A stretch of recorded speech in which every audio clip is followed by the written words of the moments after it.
Paolo, inukray ng fanay sa pagiging igorot. Kim Pao fans, ipinagtanggol ang aktor.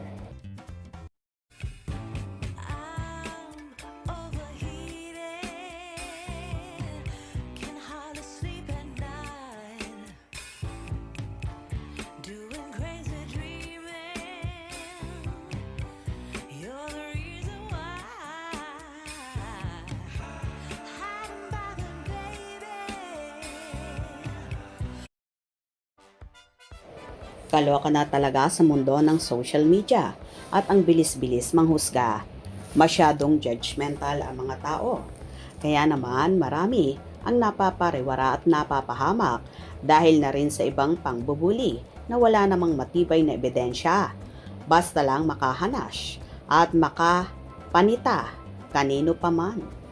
Ganito na nga ka-level up ang mga taong judgmental na basta-basta ka na lang huhusgahan kahit hindi ka naman kilala at wala namang ambag sa buhay mo.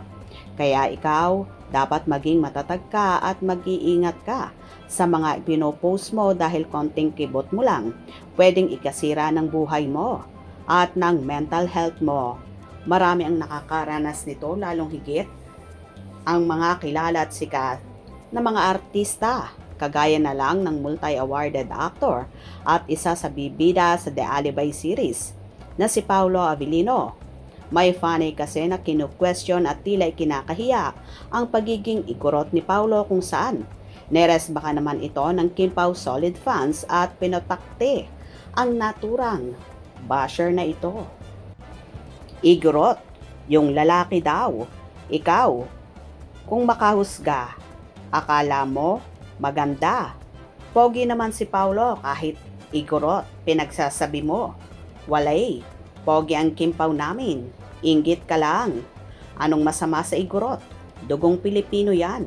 Isa sa mga lahi ng ninuno natin na dapat ipagmalaki at hindi dapat ikahiya. Baka ikaw gustong mong magkaroon ng lahi ng igorot. Simulan mo na ng paghahanap. Okay lang igorot siya. Gwapo naman. Ano ngayon kung igorot? May problema ka? Kung makahusga ka, pogi ka? Ano naman kung igorot, talented naman at gwapo pa, may respeto pa sa ibang tao, di gaya ng mga iba dyan, mapanghusga. Parang, ang tagal pa, ha ha ha ha, super excited na kami sa hashtag na Alibay. Gwapo at mabait na igorot, maraming nagmamahal sa kanya. Madali na lang yan, konting tiis na lang, at konting tulog na lang. MediaCon muna, excited na din, ha ha ha ha. Yes po, 1 week na lang.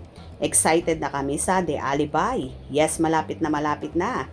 See you sa Prime Video sa November 7. Kim Pao is the best. Love it. Malapit na ang The Alibay. The Alibay, manood tayo sa Prime Video. Malapit na. Excited na talaga ako sa The Alibay.